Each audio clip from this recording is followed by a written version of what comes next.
साल टिके थे अंग्रेज, 250 साल, 250 साल। 250 साल। हाँ, वो 15 में आए थे, 17 में गए हैं।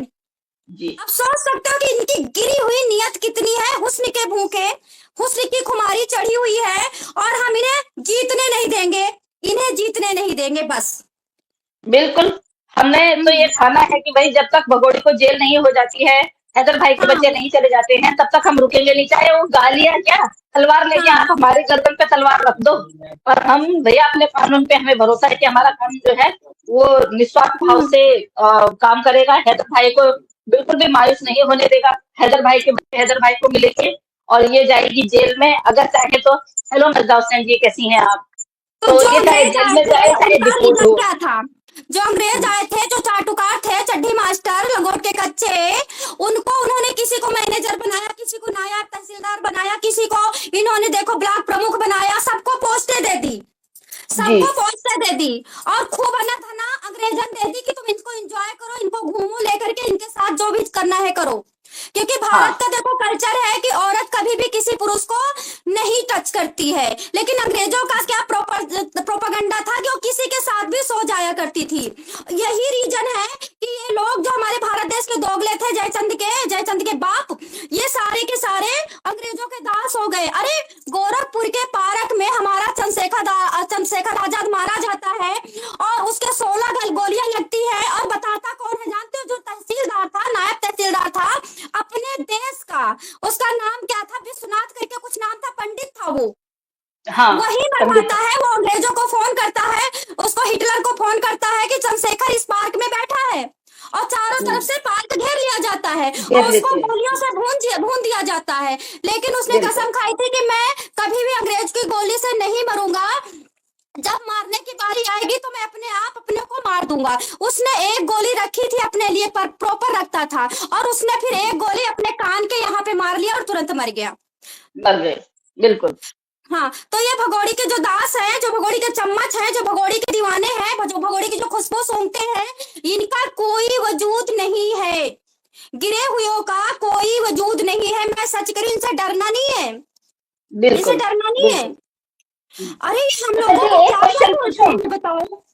जी, एक क्वेश्चन मैं थोड़ा सा बादल बेटे से लेके रिलेटेड पूछती हूँ। जब आप वहां पे गए तो आपको वहां का माहौल कैसा लगा? जब आप अलीगढ़ गए तो आपको वहां का माहौल कैसा लगा?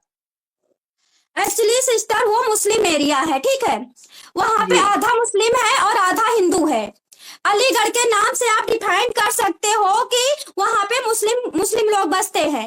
और वहां पे जब मैंने बादल बाबू के ना तो बादल बाबू के पापा से मिली, ना मम्मी से मिली, बाहर बाहर 1 किलोमीटर बाहर मैंने एक दो तीन बंदों से पूछा कि देखो ये बताओ कि बादल बाबू कैसा था, चोरी वोरी करता था, लौंडियागिरी करता था, खूब अच्छी तरह से खूब टपरी लेता था? तो सब रोने लगे, ओ रोने लगे सब।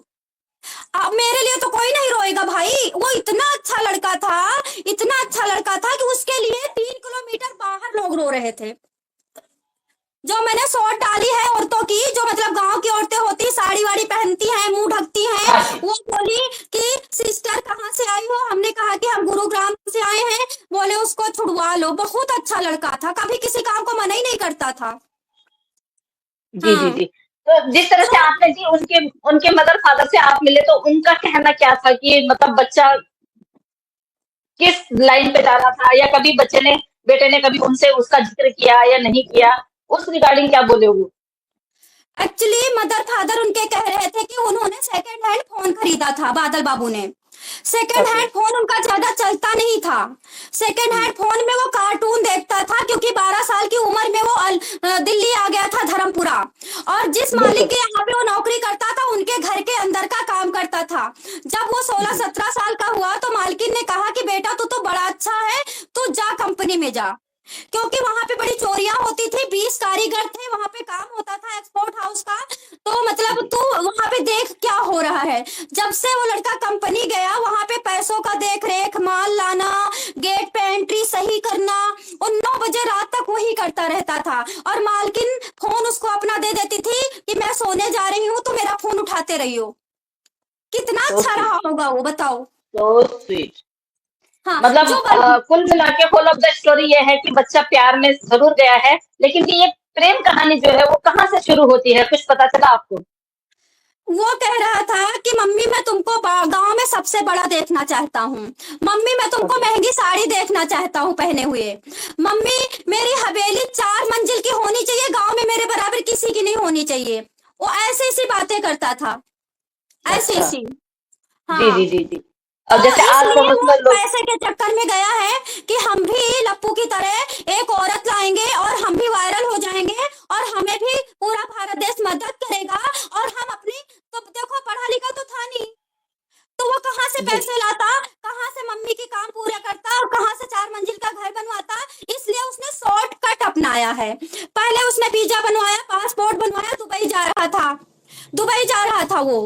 तो वो क्या किया, दुबई जाने की फ्लाइट उसकी कैंसिल हो गई क्योंकि वो लेट हो गया था। तो जब तुम अपनी फ्लाइट पे एक्यूरेट टाइम पे नहीं जाते हो तो दोबारा फिर तुम्हारे पैसे लगते हैं रिन्यूअल में ना, अपडेटिंग में। बिल्कुल, तो दोबारा बिल्कुल। के उसके पास पैसे नहीं थे, तो उसने देखो क्या कहता कि उसको कैंसिल कर दिया, वीजा उजा फेंक दिया उठा करके अपनी बुआ को दे दिया। जी, जी।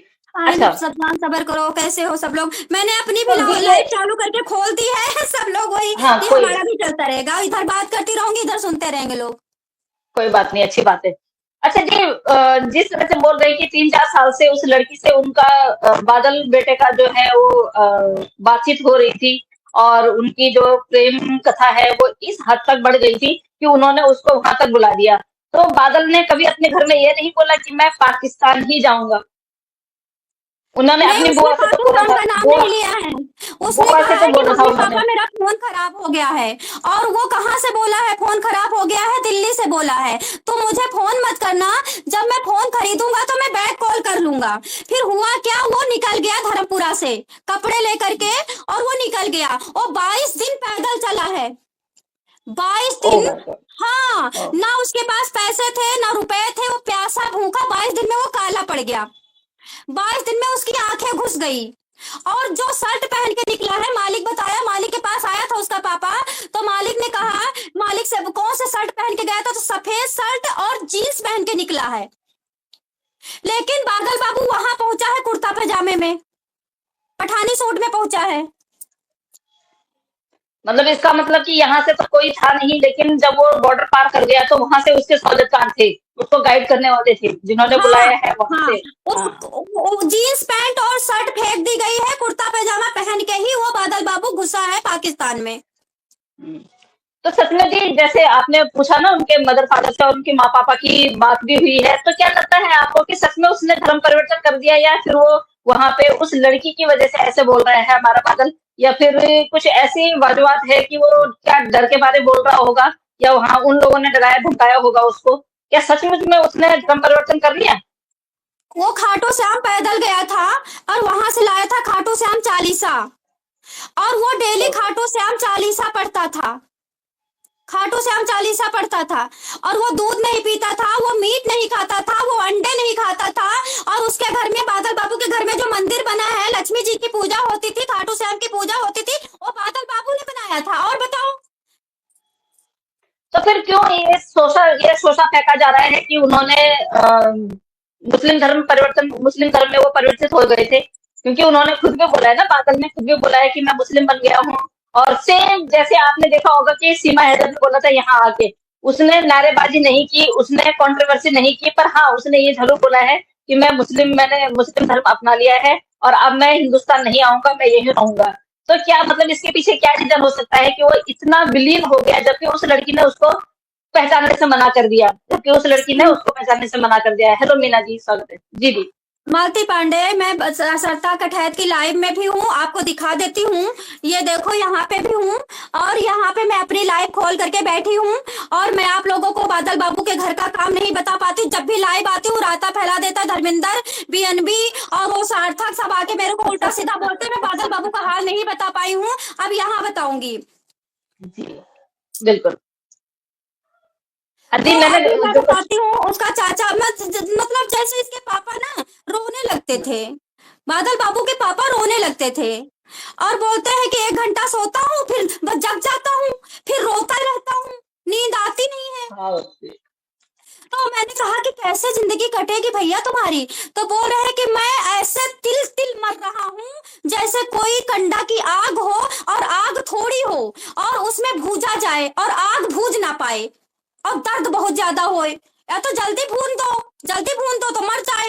अब जल्दी ना भून रहा हूँ ना मर रहा हूँ, बस तिल तिल में घुट रहा हूँ। और वो बोले कि पाकिस्तान में वो कभी भी नहीं रह सकता मेरा बेटा, वो सच्चा हिंदुस्तानी है, वो कभी जी जी मुस्लिम जी। नहीं बन सकता। कोई तावा पे चूतड़ रख दे, गंगा में नंगा हो जाए, मैं मान नहीं सकता, उसकी चाची बोली। हाँ, ओके। वो कभी नहीं बन सकता मुस्लिम। अच्छा, आस पड़ोस वालों का क्या कहना था? आस पड़ोस ने भी यही कहा कि वो कभी मुस्लिम नहीं बनेगा। हेलो शालू सिस्टर। उसको नफरत थी मीट से, बकरी से नफरत थी, मुर्गे के मीट से नफरत थी। वो कैसे मुस्लिम बन सकता? How can possible that he convert in the religions? Religion या हाँ, आई सोनी कांट जी बिलीव लाइक इट, कर आई दिया कांट है, बिलीव इट। साहिल जान थैंक यू, बीएनबी चला जा यहाँ से, नहीं तेरा पिछवाड़ा ऐसा लाल करवाऊंगी ना अपने पति के द्वारा। एक बंदा है ना मेरे मेरे पीछे पड़ा हुआ है सुअर कहीं का, तुझको तो नहीं घर पे नहीं, आकर के छाती पे चढ़ के मारूंगी बीएनबी, देख लियो। वो सबके पीछे पड़ा हुआ है। हाँ, मैं तो यहाँ से उसको टाइम आउट कर देती हूँ। सोनी थापा मैम, नमस्ते नमस्ते नमस्ते।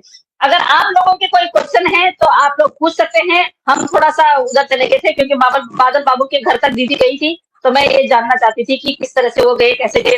अच्छा जी, आप कितने यहाँ से निकले और कितने बजे वहां पहुंचे? क्या इजिली आप पहुंच गए थे वहां?